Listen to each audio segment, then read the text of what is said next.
Vamos a estudiar el ensayo de tracción, que es uno de los muchos que se emplean para determinar las propiedades mecánicas de los materiales.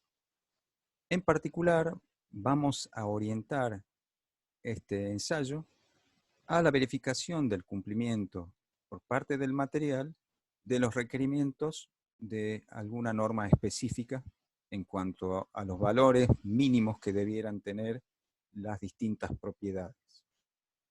Y también vamos a establecer una comparación entre un material en estado virgen y el mismo material tras haber sufrido algún evento que ya vamos a explicar.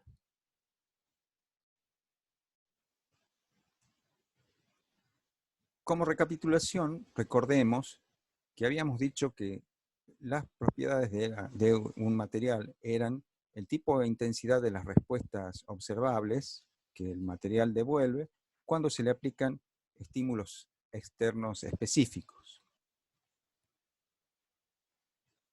En particular, cuando el estímulo externo aplicado es un esfuerzo y la respuesta del material es una deformación, estamos poniendo de manifiesto las propiedades mecánicas de ese material. La forma en que se determinan cuantitativamente el tipo e intensidad de respuesta de un material frente al estímulo externo es la realización de ensayos de laboratorio.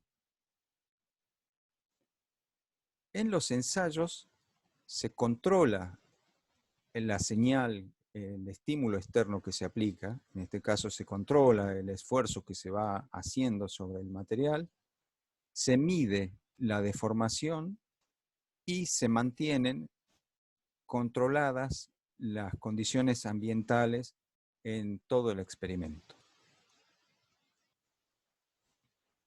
Aquí vemos unos cuantos de los muchos posibles ensayos que se pueden hacer a los materiales para determinar cuantitativamente sus propiedades. En el primer cuadro vemos una probeta de hormigón sometida a compresión. Aquí vemos un ensayo de torsión de una barra en donde uno de los extremos está empotrado mientras que el otro se hace girar ángulos conocidos y se mide cuánto esfuerzo se debe hacer para girar los distintos ángulos. Aquí se aprecia un ensayo de flexión donde una placa del material está apoyada sobre dos apoyos simples y en el centro se aplica la carga. Aquí vemos un ensayo de fatiga donde la probeta está ligeramente flexionada y se la hace girar. De esa manera, las fibras de la parte superior que están aquí sometidas a compresión, al girar media vuelta pasan a estar sometidas a tracción en la parte inferior. Y así el giro continuo de esta probeta hace que los extremos, superior e inferior, se vayan sometiendo cíclicamente a tracción y compresión. Aquí se observa un detalle de una máquina para hacer un ensayo de dureza, que consiste en usar un cuerpo de alguna geometría determinada, en este caso una esfera, para aplicar una carga muy concentrada en un punto durante un tiempo determinado y luego medir las dimensiones de la huella que queda en la probeta causada por ese cuerpo, por esa carga y por el tiempo que se determinó. Finalmente aquí el ensayo de tracción, que es un ensayo relativamente simple y que permite obtener una gran cantidad de propiedades del material y por eso es muy extensamente utilizado. Lo que se ve aquí en la imagen es la probeta, esta barrita longitudinal, que tiene colocado en el centro un instrumento que se denomina extensómetro, que ya vamos a describir. Por lo dicho, por la importancia y la generalidad con que se usa el ensayo de tracción, vamos a estudiar en detalle su principio de funcionamiento. Miremos esta figura de la izquierda, donde está esquemáticamente representada la parte que realiza efectivamente el esfuerzo sobre la probeta. Esta figura negra representa nuestra probeta. Está firmemente sostenida en la parte de abajo por lo que se denomina la mordaza inferior, que está empotrada, y está también firmemente sostenida del extremo inferior por una mordaza fija a un cabezal que se puede desplazar. Al desplazarse este cabezal, se transmite la fuerza a la probeta y así se produce el estiramiento. Vemos claramente que la fuerza se aplica en el sentido del eje longitudinal de la probeta y que la probeta es una figura esbelta, es decir, la longitud es muy superior a las dimensiones laterales. La sección puede ser cuadrada, circular, hexagonal, etc. No interesa tanto, pero sí es importante que sea una figura esbelta. En el centro de la probeta se ubica el extensómetro, como habíamos adelantado, que es el instrumento que detecta la dilatación que experimenta la probeta sometida a esta fuerza. El extensómetro es un aparato así como este, que tiene dos puntos de anclaje sobre la probeta que están a una distancia conocida y calibrada, que es la distancia de referencia L sub 0, a partir de la cual se comienzan a medir los estiramientos. Aquí a la derecha vemos una imagen del conjunto de la máquina de ensayos universal Amsler, que está en el Laboratorio de Ensayo de Materiales de la Facultad de Ciencias Exactas. Este gabinete grande es el módulo que contiene la bomba de aceite que genera alta presión hidráulica, que se transmite por esta tubería hacia el pistón hidráulico que está aquí arriba, que es el encargado de desplazar el cabezal superior, que es móvil. De esa manera generamos la fuerza que hemos visto en este esquema. Aquí se ve el cabezal inferior, la mordaza inferior, que está empotrada a la base del aparato. También vemos que en el módulo que contiene la bomba hay un indicador de la carga que se está aplicando en cada instante, medida en toneladas. Es un indicador analógico de aguja que va midiendo paso a paso la variación de la carga aplicada. Hay unas perillas de control para regular la velocidad de aplicación de la carga. Aquí también se aprecia, no muy bien, pero aquí está una interfaz que toma la lectura del medidor de carga y toma la lectura del extensómetro y permite entonces trasladar esas lecturas a una computadora que puede generar una planilla de Excel con los datos del ensayo, con la carga medida en toneladas y los estiramientos medidos en milímetros. Aquí vemos en la figura inferior la probeta con el extensómetro. Aquí está la probeta con el extensómetro y el cableado que va hacia la interfaz, que luego transmite la información a la computadora. Las probetas que se emplean para el ensayo de tracción pueden ser las probetas normalizadas, es decir, probetas que tienen una forma y unas dimensiones establecidas por las distintas normas que se aplican en los distintos países. Aquí, por ejemplo, vemos un claro ejemplo del ensanchamiento que se le hace a los extremos de la probeta para asegurar el firme anclaje a las mordazas. Y en particular, esta probeta es roscada porque el cabezal, los cabezales donde se fijan, se ajustan enroscando. La zona de ensayo sería la sección más delgada, y esa es realmente la dimensión que se debe tener en cuenta para el cálculo de las propiedades del material. Pero no solo se puede hacer ensayos de tracción con probetas normalizadas, que exigen un trabajado previo de torneado, de maquinado, que resultaría costoso en tiempo y en dinero.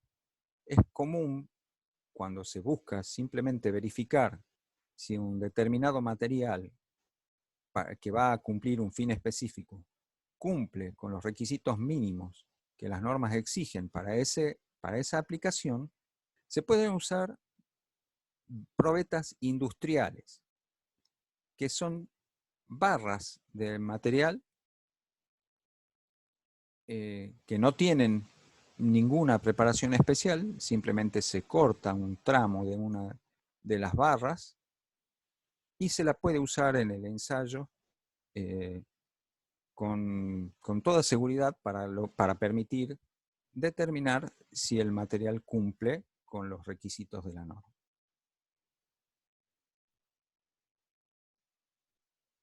Antes de proceder a ensayar la probeta, debemos tomar medida de los parámetros de ella. Si la probeta es circular, y debemos determinar el área inicial a sub 0, entonces debemos medir el diámetro. Para eso podemos usar un calibre. El procedimiento normal es medir el diámetro en dos direcciones perpendiculares.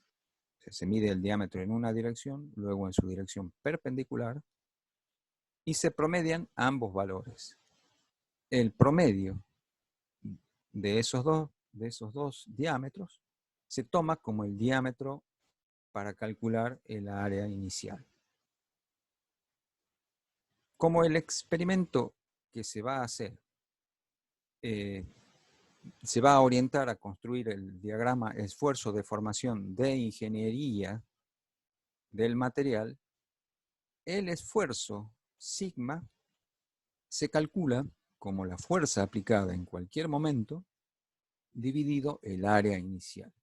Es decir, para el diagrama esfuerzo de formación de ingeniería, no se tiene en cuenta lo que se ve en esta figura, que es que mientras la probeta está siendo traccionada, el diámetro se reduce y por lo tanto la sección disminuye.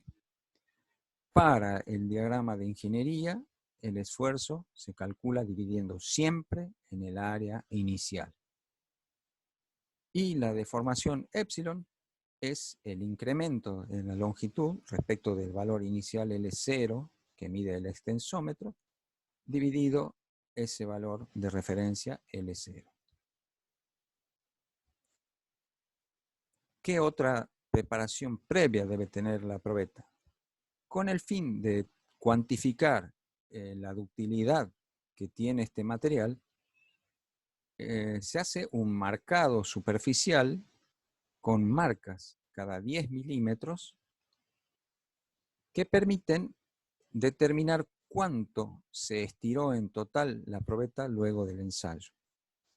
Para hacer estas marcas superficiales se emplea esta máquina en donde la probeta se coloca y moviendo una manivela se va desplazando a pasos exactos de 10 milímetros y mediante esta palanca se aplica con un punzón un pequeño trazo que hace la marca y así queda nuestra probeta graduada de 10 milímetros en 10 milímetros. Este marcado se debe hacer en un intervalo de por lo menos 200 milímetros o más. Vamos a ver después cómo se termina midiendo el indicador, el cuantificador de la ductilidad del material utilizando esta longitud de referencia. Una vez tomadas las dimensiones de la probeta y realizado el marcado, podemos montarla en el equipo. Aquí está montada la probeta, pero lamentablemente esta columna de la máquina la oculta, aunque ahí se ve sobresalir el extensómetro y los cables. Entonces, bueno, esto nos da idea de que la probeta está montada. Aquí la aguja indicadora está en 0. La aguja indicadora es la negra, ya vamos a contar que es la aguja roja. Aquí se ve el transductor, perdón, la interfaz que toma la lectura del medidor analógico de carga y del extensómetro para conectarlos a la computadora, lo que permite no solo generar el archivo con los datos medidos, sino que también permite tener una gráfica en tiempo real del desarrollo del ensayo. El extensómetro es un instrumento electromecánico que convierte la señal mecánica del estiramiento en una señal eléctrica que viaja por estos cables hacia la interfaz. Es un instrumento delicado. Por lo tanto, hay que tener un especial cuidado para no dañarlo. Vamos a ver después cuál es ese especial cuidado. El medidor analógico de carga es este cuadrante que tiene la posibilidad de cambiar en las escalas según el rango de carga que se vaya a aplicar. En nuestro caso, para los aceros que vamos a ensayar, se va a se va a fijar la máquina para que trabaje en el rango de 0 a 25 toneladas. En ese rango de 0 a 25 toneladas, la escala del medidor analógico tiene una apreciación de 0,05 toneladas. La aguja roja, como dijimos, es la que indica en todo momento el valor actual de la carga. Perdón, la aguja negra es la que indica el valor actual de la carga en todo momento. La aguja roja es una aguja que gira libremente, que es arrastrada por la aguja negra. Normalmente cuando se inicia el ensayo, ambas agujas están juntas. Cuando comienza a aumentar la carga, la aguja negra arrastra a la aguja roja, de manera que solo se ve la negra. Pero si en algún momento hay una disminución de carga o alguna oscilación de la carga, la aguja roja queda fija en el punto donde se alcanzó la máxima carga. Es decir, que sirve de testigo para ver cuál ha sido la máxima carga alcanzada antes de que comience a disminuir. A esta altura de la exposición, sugerimos que se vean los videos que están disponibles a través de enlaces que van a estar en el aula virtual. El primer video se titula Explicación y estricción en medidor de carga. Este video tiene solo importancia cualitativa, es decir, van a oír que los docentes mencionan valores numéricos de carga y otros parámetros, pero no tienen interés esos valores porque son de otro ensayo, de otro momento. Pero sí son muy interesantes las explicaciones que dan la ingeniera Silvia Palazzi y el ingeniero Daniel Anaya. También se va a apreciar en un momento en el indicador, en el medidor analógico de carga, cómo la aguja negra oscila gracias a que la aguja roja queda como testigo del valor máximo de carga, y la aguja negra avanza y retrocede varias veces en el momento en que se está llegando al valor de la carga que produce el escalón de fluencia. El segundo video es el titulado Explicación y fluencia en medidor de carga. También tiene valor solo cualitativo, es decir, si se oyen por ahí mencionar valores, no es necesario que tomen nota ni que los utilicen para algo. Solamente interesa que presten atención a los detalles del experimento que relatan los docentes que controlan el experimento. Lo que sí se va a ver en el medidor analógico de carga es cómo la aguja negra retrocede. Esta vez no oscila, sino que directamente retrocede cuando comienza a formarse la estricción o cuello de botella en la probeta. Ahí queda claramente la aguja roja fija en lo que fue la carga máxima aplicada, y la aguja negra va acompañando la aparente disminución de esfuerzo, porque se está midiendo el esfuerzo de ingeniería, hasta que la probeta se rompe. Este máximo valor de carga indicado por la aguja roja en este momento es el que se debe considerar para el cálculo del esfuerzo de tracción. Perdón. El tercer video que se sugiere ver es el titulado Ensayo de tracción 2020. Ese es un video preparado por el personal del Laboratorio de Ensayo de Materiales, donde se aprecia la realización de un ensayo de tracción donde el alargamiento de la probeta se mide mediante un extensómetro mecánico, que es un dispositivo como de relojería, donde el estiramiento de la probeta se traduce en el giro de una aguja sobre un cuadrante. Eso exige que se deba ir deteniendo la aplicación de carga cada cierto intervalo de carga predeterminado para ir tomando manualmente las lecturas de este indicador mecánico, de este extensómetro mecánico, lo cual convierte el experimento en una tarea un poco engorrosa y muestra qué ventajoso es tener el extensómetro electromecánico que nos da la medición automática sin necesidad de interrumpir la aplicación de la carga. Los otros videos que van a estar disponibles son videos viejitos, sin sonido, de otros años, que muestran algunos detallecitos del ensayo. No es esencial que los vea. Bien. El ensayo que vamos a realizar es a la rotura. Es decir, el ensayo va a terminar en el momento en que las probetas se rompen. Aquí vamos a ver ese momento.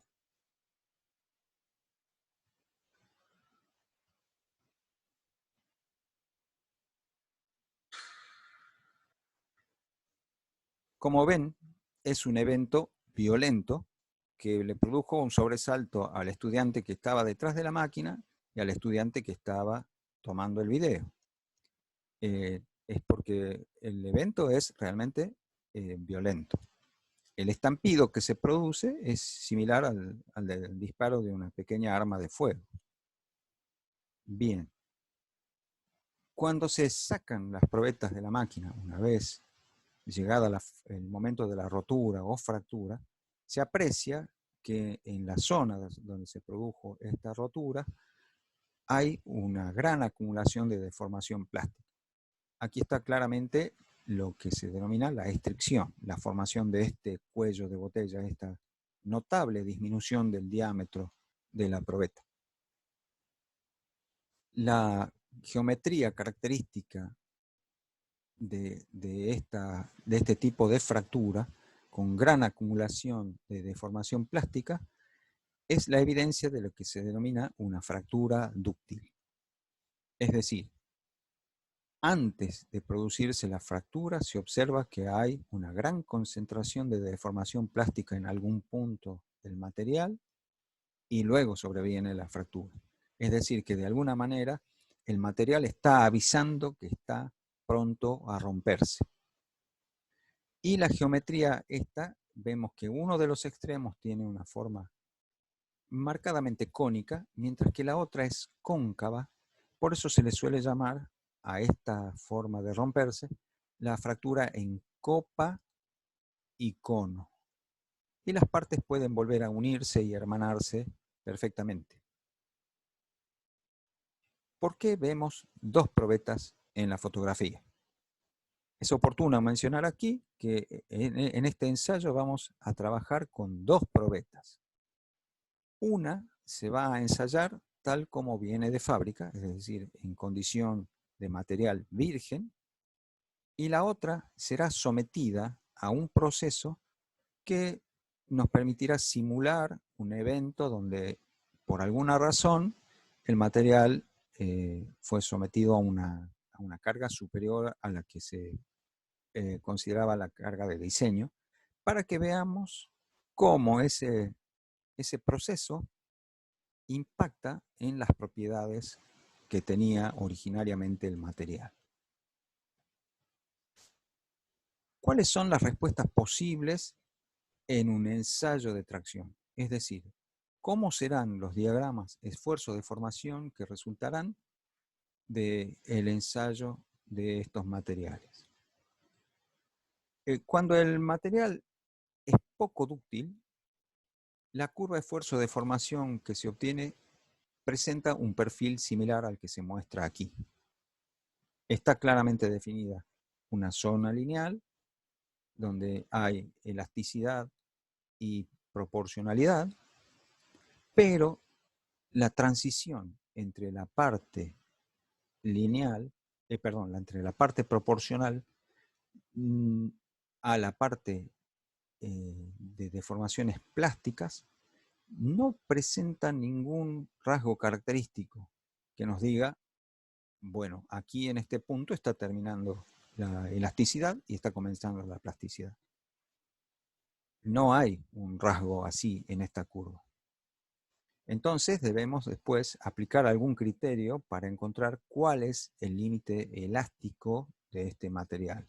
Es decir, a qué valor de esfuerzo consideramos que ya las deformaciones que se producen comienzan a ser completamente plásticas. Otra respuesta posible es como esta.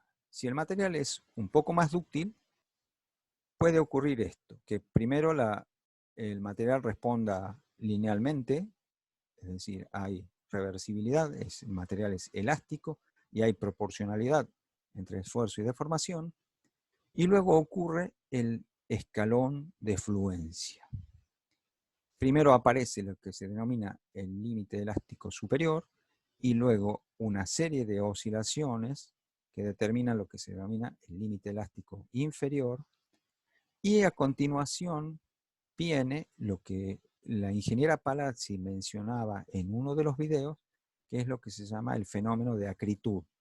Una vez que finaliza el escalón de fluencia, donde aumenta mucho la deformación sin aplicación de esfuerzo, vuelve a necesitarse la aplicación de más esfuerzo para producir posteriores deformaciones. Ahí decimos que la probeta está entrando en acritud, cuando es necesario volver a aplicar valores significativos de esfuerzo para obtener mayores deformaciones. En ambos casos, la evolución, luego de superar el límite elástico, es que sigue creciendo la curva de ingeniería hasta alcanzar un valor máximo en ambos casos, y luego el esfuerzo de ingeniería comienza a disminuir hasta que se produce la fractura. En estos esquemitas se pueden ver cómo se comporta la probeta en cada una de las etapas. En la zona lineal hay estiramientos que son proporcionales al esfuerzo y son reversibles. Si se quita la carga en todo momento, se recupera la forma original. Una vez que se superó el límite elástico ya con deformaciones notables, las deformaciones ya justamente son irreversibles. Es decir, si se quita la carga en algún momento, la probeta ya no recupera su geometría original. Luego, cuando se alcanza el máximo valor de la carga aplicada, es decir, se alcanza el máximo esfuerzo aplicado a la probeta, comienza a aparecer la estricción en algún punto de la probeta, generalmente en el centro, pero no necesariamente siempre en el centro. Y A medida que se sigue aplicando esfuerzo, esa restricción se agudiza, se vuelve cada vez más marcada, y a partir de ahí es inminente ya la fractura. Lo mismo en el caso de la probeta dúctil, ocurre primero las deformaciones proporcionales y elásticas, luego las deformaciones plásticas. Al alcanzar el máximo de la curva comienza a formarse la estricción y a partir de ahí ya es inminente la fractura. ¿Cómo se determinan los límites elásticos? ¿Cómo se determina el valor de esfuerzo que podemos considerar que es la frontera entre el comportamiento o régimen elástico del material y el régimen plástico? En el caso de las probetas poco dúctiles, con la curva de esfuerzo de formación de este tipo, se aplica un criterio de ingeniería que consiste en adoptar un valor arbitrario de deformación que empíricamente se encontró que es el 0,2%, es decir, en valor absoluto es 0,002, y ese valor permite encontrar con mucha precisión los límites elásticos de muchos materiales, por lo tanto se aplica con mucha generalidad. Por ese valor 0,002 se traza una recta paralela a la zona lineal. Esta recta en línea de trazos es paralela a la zona lineal de la respuesta del material hasta que se intersecta a la curva. Allí proyectamos horizontalmente y ese valor que obtenemos es el límite elástico del material. Aquí vemos, esta gráfica está tomada de una de las ediciones del libro de Callister. Vemos que se lo denomina sigma sub y o sigma sub y por la palabra inglesa yield, que se traduce como cedencia, porque muchos autores denominan el límite de cedencia al valor de esfuerzo que marca la transición entre lo elástico y lo plástico, o por lo menos el ingreso neto a las deformaciones plásticas. Se toma esa denominación porque, por ejemplo, solo le podríamos llamar esfuerzo de fluencia cuando realmente existe fluencia. Como en este caso no hay fluencia, no sería apropiado llamarle a este valor el esfuerzo de fluencia. Pero bueno, con el uso a veces uno abusa de la nomenclatura y aunque no hay fluencia en estas probetas, uno le llama límite de fluencia por una simplificación que hace uno en las denominaciones. Bueno, lo claro es que a partir de este punto, el régimen, es decir, la respuesta del material es tener deformaciones netamente plásticas, totalmente irreversibles. Lo que se aprecia aquí es que hay un punto muy interesante. Decimos que aquí termina la elasticidad, es decir, aquí termina la reversibilidad de la deformación. Sin embargo, en el punto P ha terminado la proporcionalidad. Es decir, la ley de Hooke en esta probeta solo vale desde 0 hasta P. Como vemos, entre el punto P y el punto que marca el límite de elasticidad, hay una curva que obviamente indica que no hay proporcionalidad, aunque sí, si se quita la carga en cualquier punto de esta curva, la probeta va a recuperar su forma original. Es decir, hay elasticidad, pero no proporcionalidad. A ese régimen se le suele llamar régimen elastoplástico. Al comportamiento o régimen de la probeta durante la aplicación de esfuerzos hasta el punto P le llamamos el régimen elástico o la respuesta elástica del material. Bien, entonces ya sabemos cómo determinar el límite elástico, el módulo de cedencia de materiales con este tipo de respuesta a esfuerzo de formación. Con los materiales más dúctiles que presentan el escalón de fluencia, es más simple la determinación del límite elástico. Simplemente hay que tomar el valor medio de las fluctuaciones en el límite elástico inferior, es decir, no se tiene en cuenta el denominado límite elástico superior, se toma el valor medio de esas fluctuaciones y ese marca el sigma de elasticidad, el límite de elasticidad del material, que aquí sí se puede decir el sigma de fluencia, con toda propiedad. Bien, habíamos mencionado que el extensómetro es un instrumento delicado.